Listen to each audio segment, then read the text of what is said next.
नमस्कार जोहार। आप देख रहे हैं आवाज़ झारखंड की। मैं कुंदन कुशवाहा। साथियों, अब जो मेरे पीछे ये मठ देख रहे हैं, ये कोई साधारण मठ नहीं है। इसका तार सीधे तौर पर चक्रवर्ती सम्राट अशोक सम्राट से जुड़ा हुआ है। हाँ, वही अशोक सम्राट जिसकी तूती पूरे विश्व में बोलती थी, जिनके डर से दुश्मन कांप उठते थे। आज उन्हीं का ये जो द्वारा निर्मित जो मठ मिला है, वो हमारे गोला प्रखंड के मथुआ टांड़ में स्थित है। इस मठ की और जानकारी लेने के लिए जांच कमेटी आई हुई है। हम इनसे बात करेंगे और जानने का प्रयास करेंगे कि ये मठ कितना पुराना है और इसका कहानी क्या है। कहाँ से आए हैं सर? मेरा नाम भिक्खू डॉक्टर राहुल रत्न है। मैं रांची से आया हूँ जी। इस मठ के बारे थोड़ा हमारे व्यूवर्स को बताइए। जैसा कि आप देख रहे हैं, जो बोधगया में एक महाबोधि महाविहार टेम्पल है। तो महाबोधि महाविहार टेम्पल उसी जगह पर स्थित है जहाँ में सिद्धार्थ गौतम को ज्ञान की प्राप्ति हुई थी। अलेक्जेंडर कनिंघम जब बोधगया का खुदाई करने आए तो बिल्कुल इसी तरह का खुदाई करके वो महाबोधि महाविहार को ज़मीन से नीचे से निकाले थे। महाबोधि महाविहार जो है ढका हुआ था।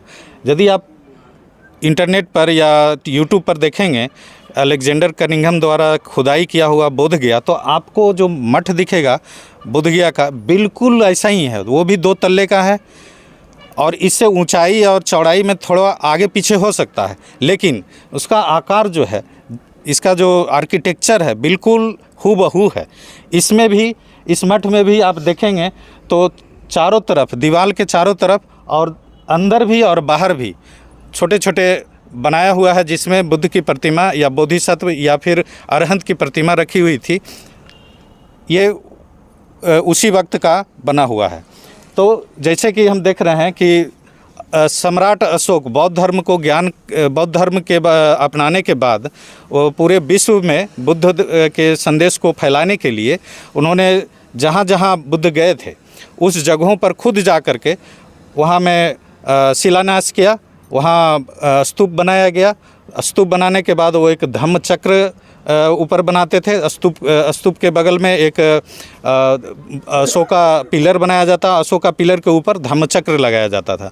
यदि आपको मौका मिले सारनाथ या कुशीनगर या फिर वैशाली जाने का या फिर नेपाल का लुम्बिनी जगह पर जाने का, तो इन सब चीज़ों को आप देख सकते हैं कि अशोक के समय से लेकर के अब तक वहाँ बौद्ध धर्म को किस तरह से विकास किया गया था। तो अशोक के बाद, जैसा कि मैंने बताया कि मंदिर और मूर्ति पूजन का प्रथा नहीं था अशोक के समय। तो बाद में जो है, जब बौद्ध धर्म का विकास हुआ, होते होते चला गया अफ़गानिस्तान और बाहमियान, जहां हम देखते हैं कि आज कुछ वर्ष पहले वहां की प्रतिमा को तोड़ दिया गया। तो मूर्ति बनाने की प्रथा बाहमियान से शुरू हुई और वो भारत में आई। भारत में जैसे भी जिस रूप में भी आई हो, बौद्ध परंपरा के अनुसार यदि हम देखते हैं तो सबसे ज़्यादा प्रतिमा भगवान बुद्ध की बनाई गई और अरहंत की बनाई गई। तो यहाँ में जब देखते हैं, इस मंदिर के बारे में जब देखते हैं, तो हमें ये पता चलता है कि यहाँ पाल वंश के समय में 8वीं और 12वीं शताब्दी पाल वंश के समय में यहाँ सबसे ज़्यादा विकास हुआ। और इसका प्रमाण ये मिलता है कि यदि आप नालंदा जाएँ या फिर बोधगया या सारनाथ, तो वहाँ जो स्तूप मिला है, वहाँ जो कंस्ट्रक्शन मिला है, वहाँ जो कंस्ट्रक्शन में यूज़ किया हुआ जो मटेरियल मिला हुआ हूबहू सेम है, हूबहू एक ही है। जैसे कि ये पत्थर, ये ईंटा है। पाल वंश के समय में 8वीं शताब्दी और 12वीं शताब्दी के आसपास में इस टेक्निक का ऐसा साइंस डेवलप हो चुका था, जैसे कि उस वक्त के ईंटा जो है आज के ईंटा से काफ़ी चौड़ा और लंबा हुआ करता था। आप देखेंगे कि यहाँ जो ईंटा लगा हुआ है और इसके बनाने का जो आर्किटेक्चर है, जो यहाँ जो जिस आर्किटेक्चर से बनाया गया है, वो सेम आर्किटेक्चर आपको सारनाथ में मिलेगा। सेम आर्किटेक्चर आपको नालंदा विश्वविद्यालय, एंशिएंट नालंदा यूनिवर्सिटी, और वही चीज़ आपको वैशाली, कुशीनगर और अन्य जगहों पर देखने को मिलेगा। तो इससे ये भी प्रमाणित होता है कि जैसे उस वक्त के जो राजा महाराजा थे, बौद्ध धर्म को अपनाने के बाद उन बुद्ध की वाणी को आगे फैलाने के लिए जहाँ जहाँ अशोक गए या जहाँ जहाँ उनको बुद्ध के से संबंधित जो अवशेष मिला उसको आगे बढ़ाया। वहाँ उस वक्त की जो प्रथा थी उस प्रथा के अनुसार हम मंदिर बनाए, मूर्तियां लगाई गई और वो पूजा पाठ या जो शिक्षण संस्थान थे हम लोगों के, जो बौद्ध धर्म गुरुओं के जो शिक्षण संस्थान थे उसको डेवलप किया गया।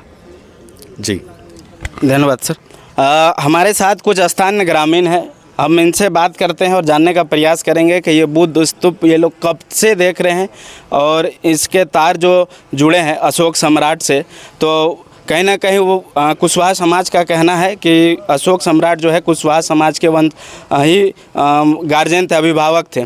तो कुशवाहा समाज के जिलाध्यक्ष और स्थानीय निवासी भी हैं श्रीमान चतुर्भुज कश्यप जी मौजूद है, इनसे हम लोग बातचीत करते हैं और जानने का प्रयास करते हैं। क्या मतलब कितना पुराना है और कब से आप लोग देख रहे हैं? धन्यवाद। हम लोग तो जब से बचपन से यहाँ लोग जब होश हुआ है तब से यहाँ मठवा टाँड़ के नाम से इसको जानते हैं। और हम लोग बहुत से हम लोग की इनकी जानकारी नहीं थी। हम लोग इसे अभी 1 साल पहले हमें हजारीबाग से कुछ आदमी आए थे, तो बोले कि चलिए आपका मठ को थोड़ा सा देखेंगे। तो उस समय हम लोग भी बात रखे तो उन लोगों ने भी बताया कि ये जो है आपका अशोक सम्राट के काल का ये बना हुआ लग रहा है। तो उन्होंने कई जगह उन लोग पेपर में भी निकाला था कि इसको जीर्णोद्धार किया जाए। वहाँ पर इस तरह से एक विरासत है जो अशोक सम्राट कालीन से ये बना हुआ है। और हम लोग चाह रहे हैं, सरकार से निवेदन करना चाहेंगे कि एक धरोहर है और यहाँ अगर इसका डेवलपमेंट किया जाता है इस धरोहर को, तो यहाँ एक पर्यटक के रूप में विकसित होगा गोला क्षेत्र, और गोला के तमाम जगहों को ग्रामीणों को यहाँ एक पहचान मिलेगा इसके माध्यम से और रोज़गार भी बढ़ेगा। सरकार से चाहता हूँ कि इसको जल्द से जल्द झारखंड सरकार इसको डेवलप करे और एक पर्यटक के रूप में इसको बनाया जाए। आप सबको थोड़ा हम अशोक सम्राट के बारे बता दें। अशोक सम्राट एक कुशल योद्धा थे जिन्होंने पूरे विश्व भर में अपनी ताकत का लोहा लिया था। हालांकि कलिंग युद्ध के बाद वो गौतम बुद्ध से काफ़ी प्रभावित हुए और उन्होंने बौद्ध धर्म को अपनाया और उसी दौरान यह स्तूप, ये जो बौद्ध धर्म का स्तूप है, ये बनाया गया था। इसी तरह के तमाम न्यूज़ खबरों को देखने के लिए देखते रहिए आवाज़ झारखंड की। धन्यवाद।